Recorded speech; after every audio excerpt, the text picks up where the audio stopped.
It was my 73rd birthday. The candles were lit. Everyone smiled, except my daughter-in-law. As I leaned forward to blow them out, I heard her whisper to my son, "Let this be her last one." The guests laughed, thinking it was a joke. I didn't. I looked straight at her, smiled, and said, "My wish has already come true. You'll see."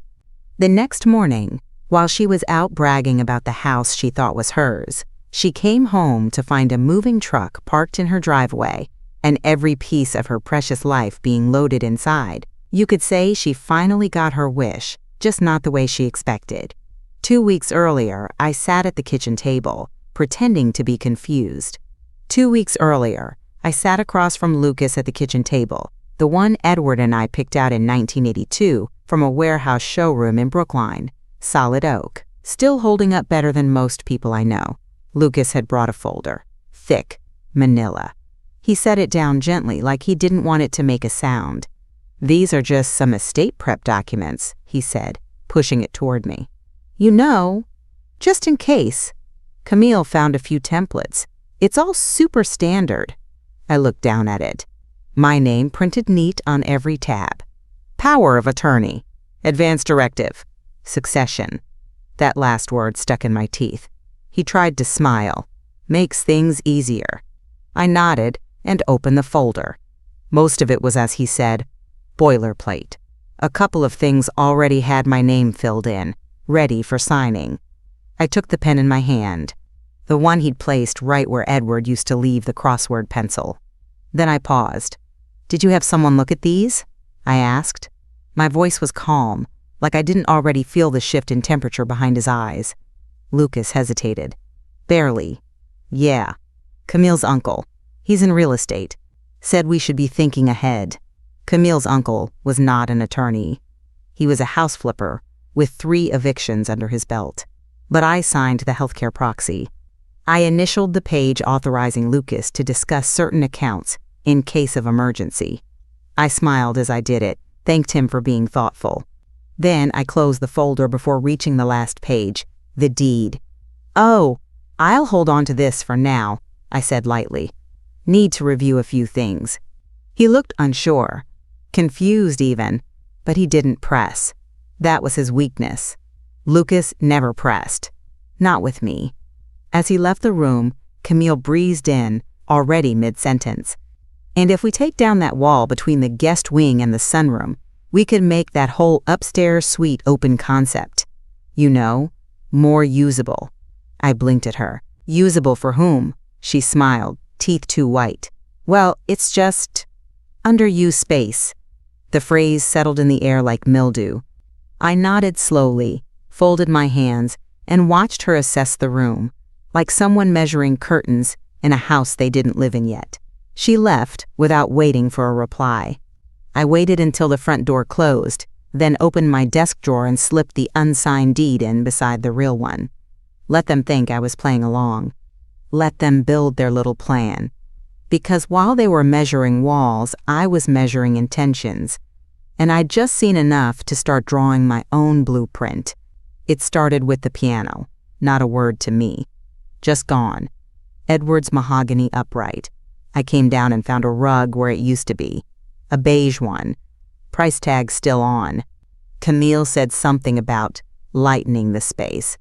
I said nothing, just stood there long enough to make her shift her weight. The next morning, I found a stack of my mail in the downstairs powder room, stuffed into a drawer beside backup toothbrushes. Bank statements, property tax notices, a water bill. Lucas told me they'd streamlined the inbox. I told him I'd streamline their faces if anything went missing. He laughed like I was joking. I wasn't. The hallway upstairs, the one with all the family photos, got refreshed.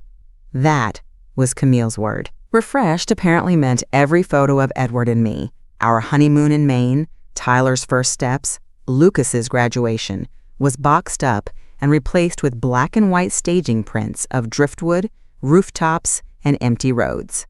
"Buyers like minimalism," she said breezily when I finally asked. I smiled. "We're not selling." "Oh," she said, with a little fake surprise. "No, of course not. I just meant for ambiance. That word again. Slippery. Meaningless. Then came the locks. It happened on a Thursday. I went to open the door to the study, my study, and the key jammed. Not my usual sticky lock jam, but resistance. New metal. Fresh teeth. I jiggled it again. Nothing. Camille's voice floated from the kitchen. "Oh, I forgot to mention. The contractor switched that lock when he was doing the window sealant. The door was warping." The window sealant. On a door. I stared at her. She didn't blink, just wiped her hands on a dish towel like nothing had shifted. "The study's kind of a liability," she added, her voice trailing off like it was an afterthought. "There's mold behind the shelves. I had been in that room every day for 27 years. There was no mold, only records, financials, tax logs, Edward's retirement binders." So I nodded, let her think I believed her. That evening, I took my tea in the sunroom and watched through the upstairs window as two men carried my antique hope chest, my mother's, to a waiting, moving van. They didn't even wrap it. I didn't say a word, because it was no longer about the chest, the photos, or the piano. It was the pattern, the slow erasure.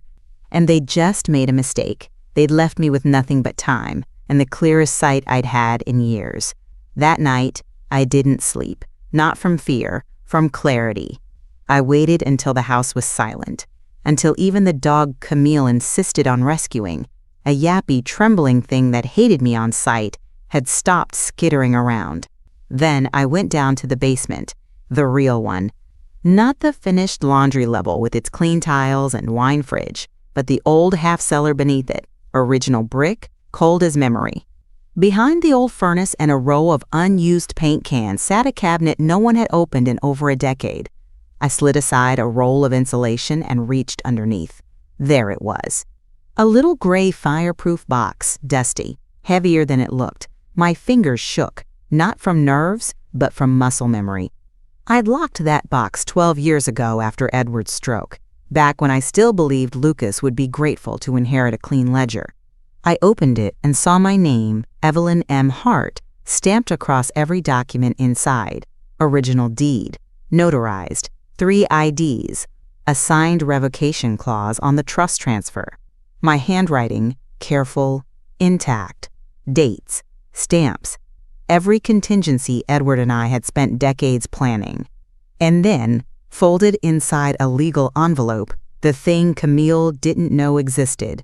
My 1998 municipal audit notebooks, 6 of them, bound with string. Notes from every inspection I'd ever done before retiring. Columns, patterns, signatures. I'd kept them not for nostalgia, but because I learned early that even a small inconsistency can unravel something big. These were my real inheritance. Numbers don't lie. But people? People wrap their lies in paperwork and hope no one reads past the first page. I had read every page, and I'd kept the originals. Beside the notebooks, I found something I didn't remember putting there. A small velvet pouch. Inside, Edward's cufflinks and a flash drive with his handwriting on the label. For Evelyn, if needed. I sat on the basement step and stared at the concrete wall across from me. Listened to the steady tick of the old boiler. Let it all settle. They thought they were pushing me out. They didn't realize I'd already built an escape hatch and a counterattack. I snapped a photo of the deed, the trust revocation, and the last page of the ledger, then emailed it to myself with the subject, Initiate. By the time the sun rose, I'd poured coffee, shredded 3 outdated tax folders to make room in my desk, and placed the originals in a new locked case in my closet. I wasn't scared anymore. I wasn't even angry. I was ready. It had been 10 years since I stepped foot in a downtown law office that didn't smell like carpet glue and false confidence. But when I walked into Vega and Associates on Tuesday morning, I didn't feel small. I felt dangerous. The receptionist asked if I had an appointment. "No," I said, "but she'll want to see me." 5 minutes later, Marisol Vega stepped into the waiting room, heels sharp, blouse sharper, and her face lit up like she'd seen a ghost she missed. "Evelyn Hart?" I nodded once. She hugged me before I could offer a hand. Marisol used to be my intern. Back in 94. Smart, detail-obsessed. She'd gone on to law school. Now she ran her own boutique litigation firm and specialized in her words, asset protection, and hostile estate maneuvering. Fitting. Her office was all glass and soft gray. Clean lines. Controlled chaos in paper stacks. My kind of woman. "What can I help you with?" she asked, sliding me coffee without asking how I took it. "Black, always." I took out the flash drive, placed it between us. "My daughter-in-law is trying to stage a slow coup," I said. "My son's either complicit or asleep. They want the house, possibly more." Marisol didn't blink. I told her everything. The unsigned deed, the guest room, conversions, the financial sleight of hand, Camille's obsession with underused space, the new locks, and finally, the documents I'd recovered. Deed originals, audit records. The sealed revocation clause Edward and I had notarized in 2011, in case things ever got messy. When I finished, she whistled low. "You're sitting on a bombshell." I'm waiting for the right time to light the fuse. She tapped her pen on the desk, thoughtful. "We'll start quiet. I'll pull the property metadata, ownership chains, lien records. If there's anything forged or prematurely recorded, we'll catch it. Also, start collecting communications, voicemails, emails, any casual texts where they slip up." She paused. "And if you're willing, we subpoena the contractor, the one who moved the piano. See if there's staging documentation, maybe a shell buyer." My heart beat a little faster. Not from fear, from recognition. This was what I'd missed. Strategy, clarity, language that meant something. "And the house?" I asked. She smiled. "They don't own it, not legally, not yet. If they try, we'll be waiting." I exhaled, slow and steady. Finally, I wasn't alone.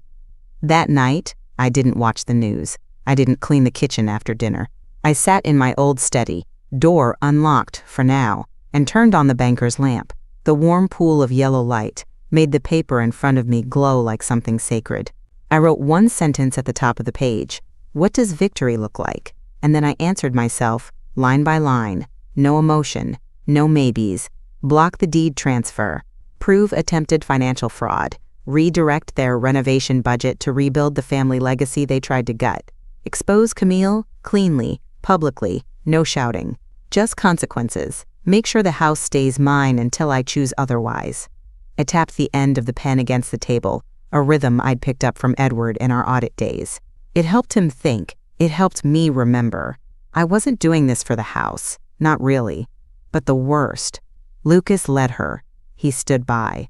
And even now, I couldn't tell if he was overwhelmed or just relieved to let someone else take the wheel. Either way, I was done being quiet. I spent the next 3 hours sorting paperwork into piles. Documents with signatures, real and forged, bank records, old emails, photos from before the refreshing began, proof that this house wasn't some investment property. It was history. It was ours. Midnight came and went. I didn't notice. I opened my laptop and typed a timeline. Every event, every oversight, every staged kindness Camille had thrown at me in the last 6 months, framed like concern but carefully hollowed out. I highlighted 3 entries where her language changed. Started calling the house the property or the listing in text threads with Lucas. Subtle, but clear. The next morning, I emailed it all to Marisol with the subject line, "Intent is cumulative." She replied 10 minutes later, "Now we're getting somewhere." Next, find a breadcrumb, something careless. They always leave something.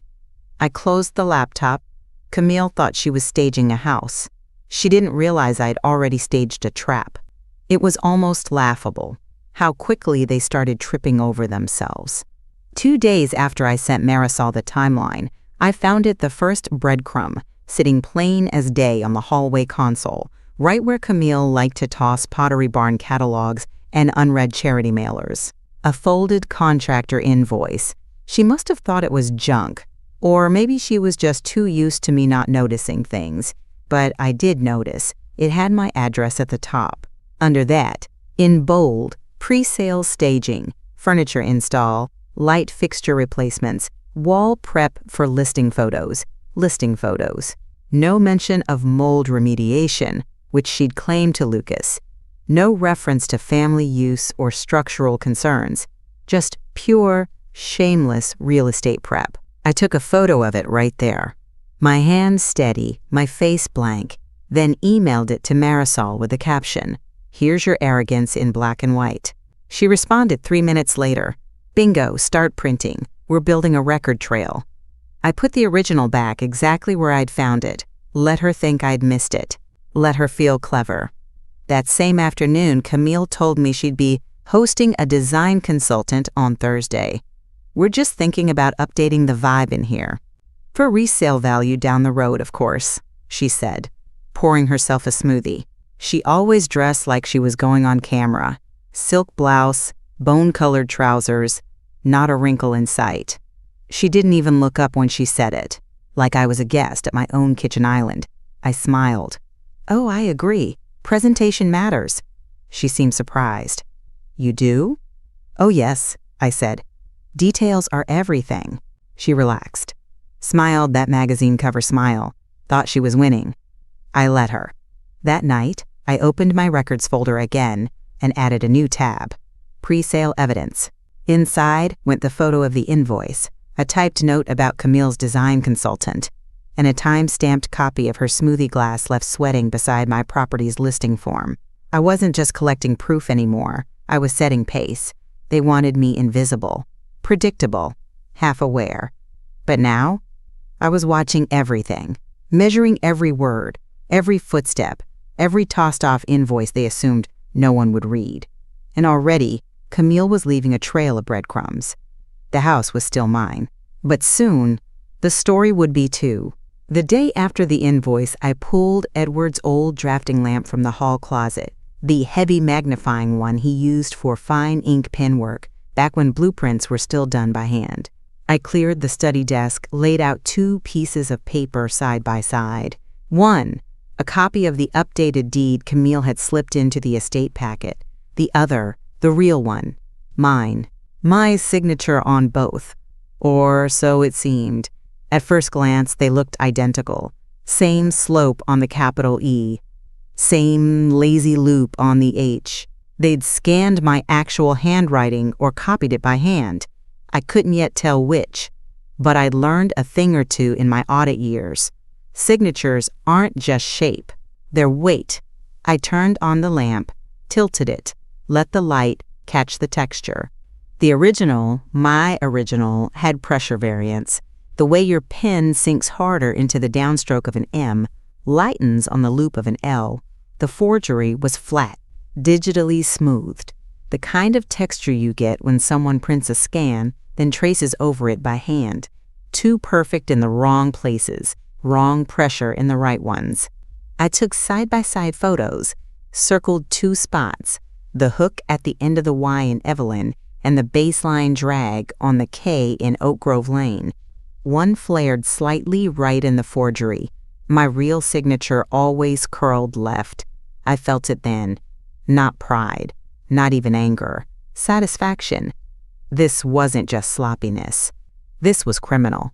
And not just Camille's doing. Lucas would have had to be the witness, which meant either he was lying to himself about what he'd signed, or he was lying to me. Either way, I had my first undeniable proof. I labeled the images, dated them, and sent them to Marisol. 20 minutes later, she called me directly. Her voice was sharper than usual, controlled. "This is damning, Evelyn." "They thought I wouldn't look," I said. "They thought wrong." She told me we'd send the scanned deed to a handwriting specialist she'd used in a recent real estate dispute. They'd confirm forgery. If needed, we'd file for injunctive relief to block any claim of ownership based on the forged version. "Let them try to sell the house now," she said. "We'll have a court order before the listing goes live." I smiled. The kind of smile you only earn when you see your enemy's confidence begin to age out of the moment. Camille had played with signatures, but I'd played with systems, and she'd just stepped into the wrong one. She confronted me in the kitchen like it was a negotiation. No warning, just stepped into the doorway while I was steeping tea, arms folded, lips tight. "You're freezing our plans," she said. "No hello, no pretense, not our plans. Theirs." I turned off the kettle and faced her fully. She was dressed like she always was when she wanted something. Slim black pants, gold necklace just subtle enough to suggest old money. She hadn't earned either.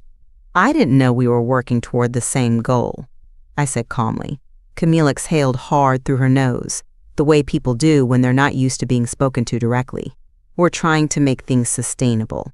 You're not well, Evelyn. My hands didn't even twitch. Really? I said, reaching for my teacup. Because I slept fine last night, and my handwriting seems to be holding up. She went pale, just for a second, but she recovered because she's good. I don't know what Lucas told you, but you've made this house harder to maintain than it needs to be. You've created dead weight. We're trying to carry you. Carry me. I nearly laughed. Instead, I sipped my tea and said nothing. That seemed to anger her more than any words would have. We're moving some things into storage, she said, sharper now. Temporarily. Until we figure out next steps. I didn't respond. That afternoon, I watched from the upstairs window as movers carried 6 labeled boxes: office, declutter, living, fragiles, misky memorabilia, into a rented U-Haul. One of them tripped slightly carrying my wedding china. No padding. I wrote it all down. Later that night, Camille's voice echoed from the guest bathroom. I wasn't trying to listen. I was just walking to get an extra blanket. But the door was slightly ajar, and her phone call wasn't quiet. Once she's out, we'll list it by August, she said. I don't care if it's messy. I'll power wash the whole place if I have to. I stood in the hallway until I heard the toilet flush. Then I stepped back into my room. When she left for Pilates the next morning, I pulled the voicemail from the hallway camera system I'd installed 6 years ago, back when Edward fell down the stairs, and I wanted to keep eyes on the main floor for emergencies. The system still worked, Camille never asked. I copied the voicemail to a flash drive and labeled it, "Will list by August CR." This wasn't a misunderstanding anymore. It was theft. Deliberate, open-faced, and now recorded. They wanted me out? They'd have to drag me through court first, and I'd be waiting for them, file folders in hand. The betrayal came in blue light. Lucas's phone was face up on the coffee table, charging, buzzing occasionally with work alerts, emails, the occasional news ping. He was upstairs helping Camille reorganize the guest linens, whatever that meant, probably making room for more of my things to disappear. I wasn't snooping, not really. But when it buzzed again and the preview lit up, the message was right there on the lock screen. From Camille, "She won't notice. We'll be ready in 2 weeks." I froze. Not because of the words, because of the reply Lucas had sent earlier in the thread, still visible in the notification. "We can't wait much longer. She's getting suspicious." Not they. He, my son. I took a photo with my own phone. Angle tight. Timestamp visible.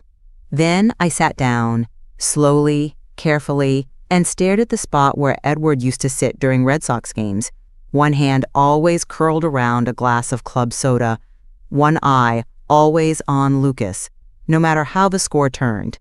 What would he have said? Probably nothing. Just leaned forward, looked Lucas in the eye, and waited for the lie to unravel itself. I felt the grief rise again. Hot, sharp, but I swallowed it back. Grief would not be the thing that distracted me. Not this time. Lucas came back downstairs humming, and froze slightly when he saw me seated there. "Did you need something?" he asked. "Just resting," I said. "You still working late tomorrow?" "Yeah. Big policy renewal. I might stay at the office." I nodded, memorizing the lie. He wasn't going to work late. He was clearing the way. That night, I emailed the screenshot to Marisol with the subject line, "My son," in his own words. She called, voice quieter than usual, almost gentle. "Evelyn, I'm sorry." "Don't be," I said, eyes dry. "This doesn't break me. It focuses me." "Lucas may flip," she said. "People like him. Guilty but not ruthless. They crack when the stakes turn real. He doesn't get to flip unless he's ready to bleed," I said. emotionally, publicly. A long silence passed. Then, "You want redemption or reckoning?" "Both," I said, "but redemption has to earn its seat." I ended the call and sat there for a long time, listening to the faint sounds of boxes being taped shut upstairs. They were getting ready, but so was I, and unlike them, I knew exactly what was coming next. Marisol's office felt colder this time. Not the air, the facts. She'd pulled the bank records herself. Not just the accounts I knew about. Not just the mortgage. She'd gone further. Shell companies, LLCs. Payments with familiar amounts filtered through unfamiliar names. And my signature, again, this time on small withdrawal slips I never wrote. "This one stung," she said quietly, turning the page. Camille had created an LLC, Hartgrove Rentals, Inc. The address on file? Mine. The listed manager? Lucas Hart. Over the last 8 months, nearly $92,000 had been siphoned out of various sub-accounts tied to our long-term investments. Small amounts, just under thresholds that would trigger alerts, rent transfers, maintenance, a few ACH pulls labeled caregiver support, every one of them tied back to either the house or me. "I never authorized these," I said. My voice wasn't shaking. My hands were.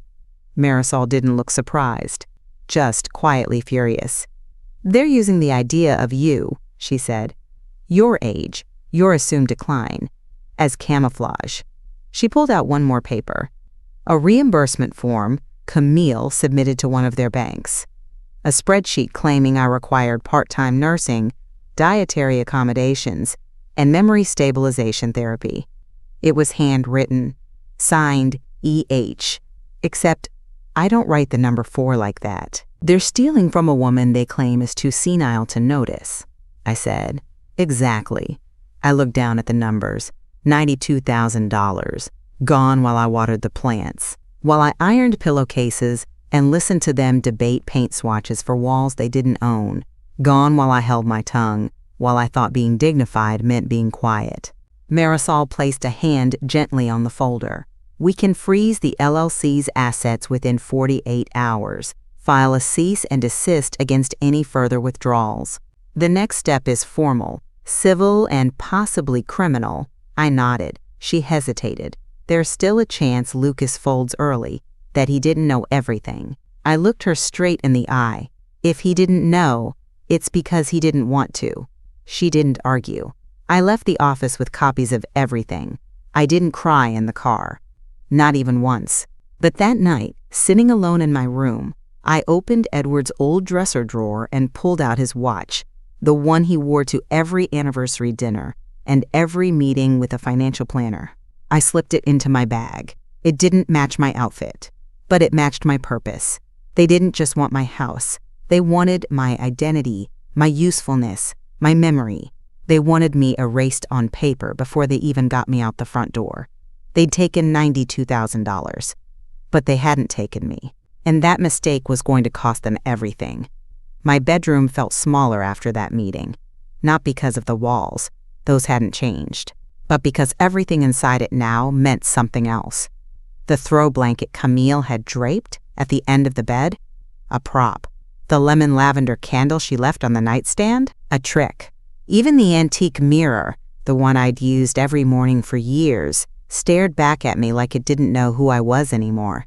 I closed the door and locked it behind me, sat on the edge of the bed and let myself feel the full weight of it. Lucas. I'd made excuses for him since he was 10 years old, when he broke the neighbor's window and blamed the dog.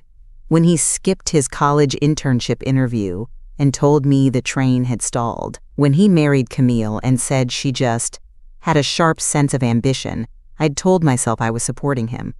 But now I could see the truth.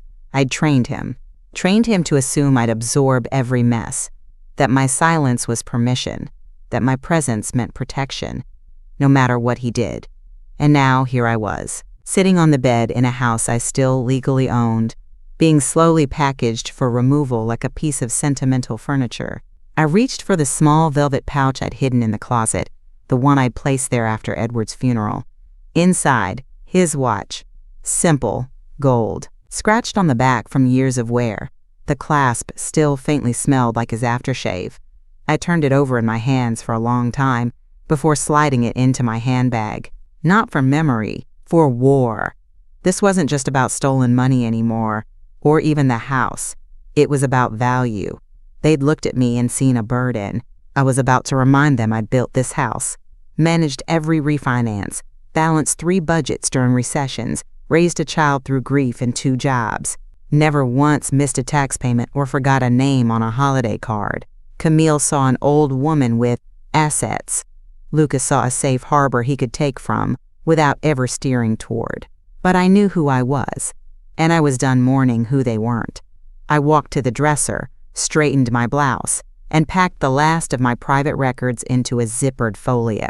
This wasn't sentiment anymore. This was armor. It took exactly 5 text messages to bait the hook. I sent them from the breakfast table, where Camille had just complimented herself for really leaning into transitional decor. Message 1 to Lucas. We should do a house meeting this weekend. There are decisions to make. Message 2 to Camille. Separately. Let's walk through the place with fresh eyes before anything big changes. I've invited someone to help me see options. I knew those words would unlock her attention like a safe combination. Walk through. Fresh eyes. Options. To Camille, that meant she's giving up. By noon, she'd replied, "Sounds productive. I'll bring the contractor again. He has great ideas for open flow." I replied, "Perfect. Saturday at 2. I'll have tea out." What I didn't say, what I didn't have to say, was that the someone I'd invited wasn't a contractor. It was Marisol Vega and a court clerk from the records office. They wouldn't be in the room, not at first. They'd wait in the den just out of sight, with documents, time-stamped files, and a laptop preloaded with every forged form and voicemail we'd collected. Let Camille get comfortable. Let her think I was softening, reconsidering, ready to negotiate. Saturday came, warm and clear. A good omen, Camille chirped as she floated through the house in white linen like she already owned the walls. Lucas trailed behind her, eyes flicking from me to the windows. He was sweating. That told me everything I needed to know. I set out the good tea set, the one from my grandmother. Bone china, gold, rimmed, last used at Edward's retirement party. Camille noticed. "This is nice," she said cautiously. "Milestones deserve ceremony," I replied. I kept the tone easy, domestic, familiar, like we were just 3 family members having a moment of shared clarity, not 2 grifters and the Mark who'd finally turned the lights on. I asked questions like someone overwhelmed. What would you do with the upstairs office? Do you think the back deck needs staining? Is it better to stage the study or leave it unfurnished? Camille answered like a realtor with a closing date in sight. Lucas stayed quiet. Good. When I saw her sit down, legs crossed, posture high, like a woman who thinks the hard part's over, I excused myself. "I just need to get something for us to sign," I said sweetly. Marisol stepped out of the den as I passed. We didn't speak. But we didn't need to. Camille had walked into the lion's mouth, and now the door was closed behind her. I laid the papers out on the dining room table like I was setting up a bake sale. Careful, precise, unthreatening. Camille leaned in. "These are just housekeeping receipts," I said. "I'd like us all to sign, confirm what's moved, what's planned, standard stuff." Marisol appeared a moment later, crisp blouse, clipboard in hand. "This is Marisol," I said. "She's helping organize the transition." Camille blinked. "Transition?" Lucas looked like he wanted to melt into the floor. "I thought we could formalize things," I said, for clarity. I passed the papers across the table. Camille flipped through quickly, her smirk returning as she scanned the headings. Inventory summary, renovation budget draft, decorative asset list. She didn't realize the pages were bait until the last one. Her fingers paused, and then I saw it. The moment her throat tightened, just barely, just once. The final page wasn't a housekeeping receipt. It was the forged deed, the one they'd tried to slip into the estate packet 2 weeks earlier. Underneath it, a printout of the handwriting analysis. Next, bank transfers, email transcripts, the Shell LLC registration with Lucas's name and my address. Camille let out a small, practiced laugh. "Oh, this is unnecessary," she said, waving the papers lightly. "All these documents, it's just been a little confusion." "I agree," I said, "but not about the documents, about what you are." I turned to Marisol. "Go ahead." Marisol stepped forward and spoke clearly. Not loud, not dramatic, just steady. "Ms. Ross, these forms establish a pattern of financial manipulation, attempted deed fraud, and unauthorized asset withdrawal, all currently under review for civil litigation." Camille stood. "This is outrageous." "Sit down," I said, my voice cutting through the air like a wire. She froze. I'd never spoken to her like that. Not in front of Lucas. Not ever. The air went still. Lucas looked up at me, finally. Mom, I didn't know." I held up one hand. "I don't need a confession from you," I said, "but you're about to hear every piece of evidence I do have. If you want to tell the truth later, fine, but not now. Now, you listen." His mouth closed. Outside, a neighbor's dog barked once. A car passed slowly. Inside, the air was heavy with something not yet named. But everyone in that room felt it. We weren't having tea anymore. We were in court. And I wasn't the defendant.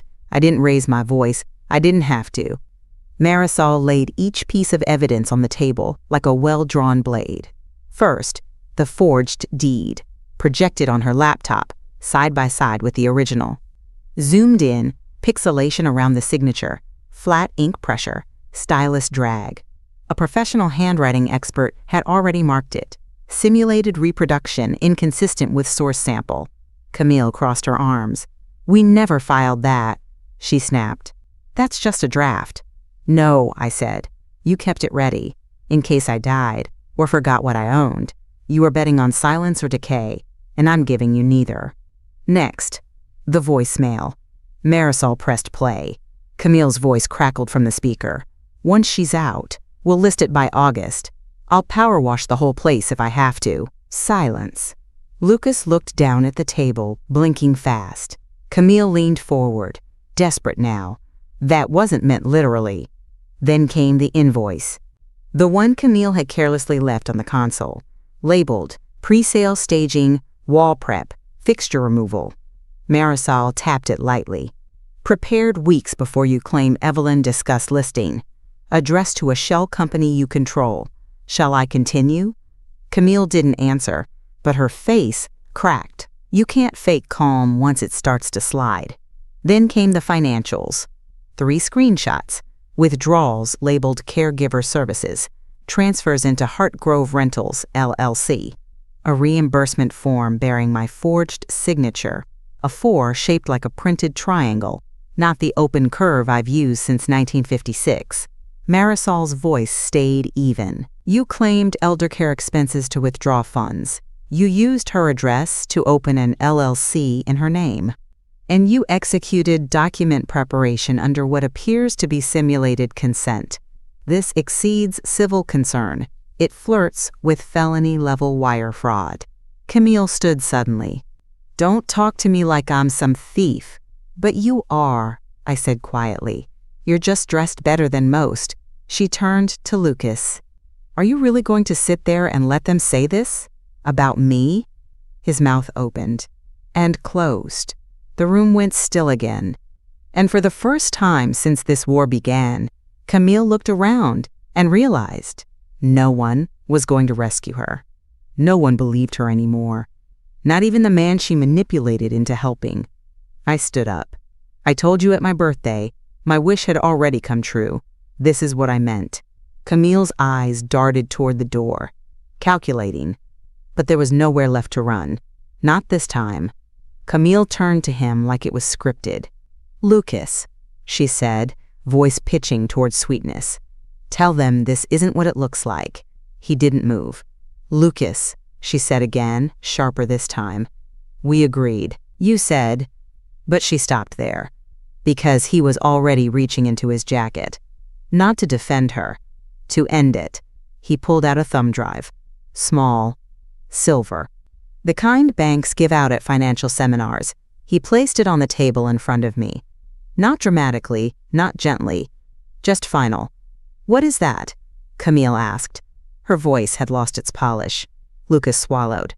"Emails, statements, her drafts, and mine." "Yours?" I asked. He nodded, still not looking at me. "I helped her move some of the money. At first I thought it was just temporary. You know, shifting funds around to cover the guest wing work. She said it was smart planning." Marisol didn't interrupt. She didn't need to. She told me it would all balance out once the house sold. That you'd be safe, even spoiled her words. That you wouldn't know. He looked up finally. "I let her talk me into thinking you were slowing down, that this house was too much for you. And I wanted peace." I looked at my son, the man I raised, fed, defended from schoolyard nonsense, who cried in my arms the night Edward died, and saw the full weight of his cowardice pressed against his ribs. "And when you realized what it really was?" I asked. His eyes dropped. I didn't stop it. The room was silent, except for Camille's low hiss. "You absolute!" But he turned to her then, not soft, not apologetic. "Don't," he said. "You knew what this was. You picked your moves carefully. You made me believe she wouldn't notice." Camille backed away from the table like it had burned her.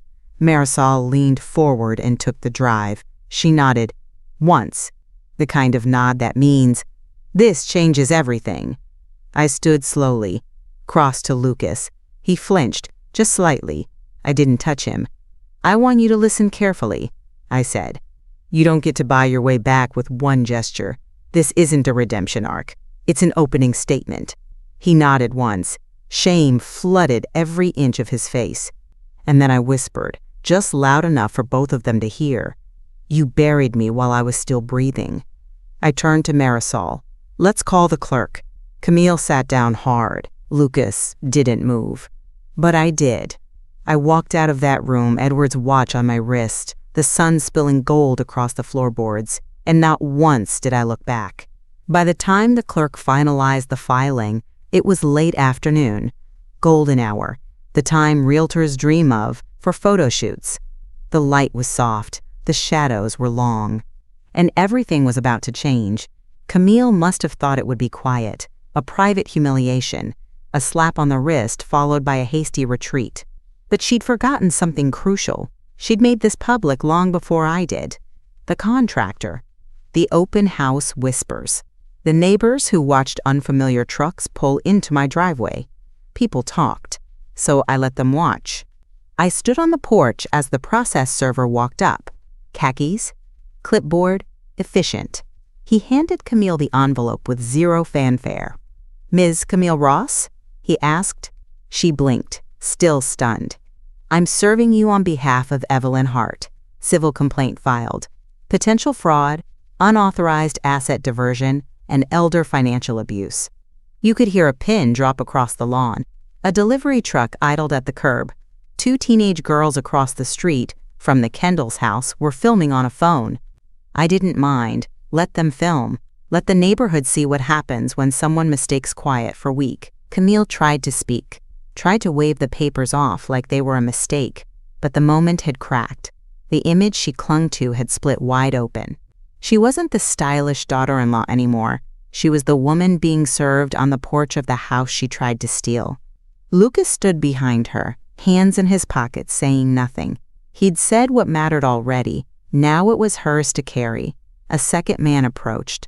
This one in uniform, not a cop, a court enforcement agent. He handed her another form, property hold order, a freeze on all items marked for removal or sale. "That furniture in the U-Haul?" he said. "Yeah, that's staying put, until it's properly inventoried." Camille let out a sound I can only describe as a strangled sob of fury. I didn't flinch. "I hope it was worth it," I said. "All of it. The lies, the planning, the arrogance." She turned toward me, lips trembling. You think this makes you noble? Dragging your family through the mud? No, I said calmly. This isn't mud. This is daylight. Learn the difference. The phone kept recording. Somewhere, a neighbor clapped. Just once. By late afternoon, a second moving truck pulled up. Not the U-Haul Camille had rented, the one packed in a rush with designer pillows and rebranded sentimentality. No, this one had my name on the service order. I'd called them myself that morning. It's a full recovery job, I'd said. Inventory, tag, remove, and prep for auction. Anything that wasn't here before they arrived, it goes. The men moved fast, calm, professional. No rush, no gloating. Camille stood on the porch like she couldn't believe what she was seeing, like she still thought she'd wake up in her curated kitchen with lemon branches in a clay vase and a fake smile on her face. But that smile was gone now. I stood across the lawn, clipboard in hand, watching each labeled item get removed and photographed. The staging furniture, the art prints, the books she never read but lined up for effect, all lifted gently into the truck, cataloged. Lucas stood beside me, silent. He offered to help. I didn't ask him to. But when one of the movers struggled with a bulky velvet settee, Camille had insisted was statement-making. Lucas stepped forward and helped carry it. One box. No ceremony. Not for redemption. Just for record. When the truck door slid shut and the latch clicked, I turned to the small group of neighbors that had gathered. Curious. Respectful. Watching the way people watch a building fall without touching the rubble. I'll be auctioning the furniture, I said clearly. Proceeds go to charity. Someone asked which one. I smiled. The Oak Grove Seniors Emergency Fund. It's new. For elders caught in housing scams. In case someone else's daughter-in-law thinks she can outmaneuver 70 years of lived wisdom, Camille scoffed from the porch. This is performative. No, I said. This is correction. The auctioneer live-streamed the first few pieces. A lamp sold within minutes. A lacquered table fetched $600. A print someone in New York had seen on TikTok went for $850. Total that day, $6,500. Not much next to what they tried to steal. But it was poetic. She'd staged the house to feel expensive. I turned it into something valuable. As the sun dipped low, Lucas approached me again. No excuses this time. Just quiet remorse. I'll do whatever you need, he said, to make it right. You can't make it right, I replied. But you can make it known. I handed him a folded sheet, community service hours, financial restitution timeline, and mandatory counseling, all part of the agreement Marisol had written, signed and sealed. He took it. I'll do it. I nodded once, then turned to lock my front door, not because I had to, but because I could.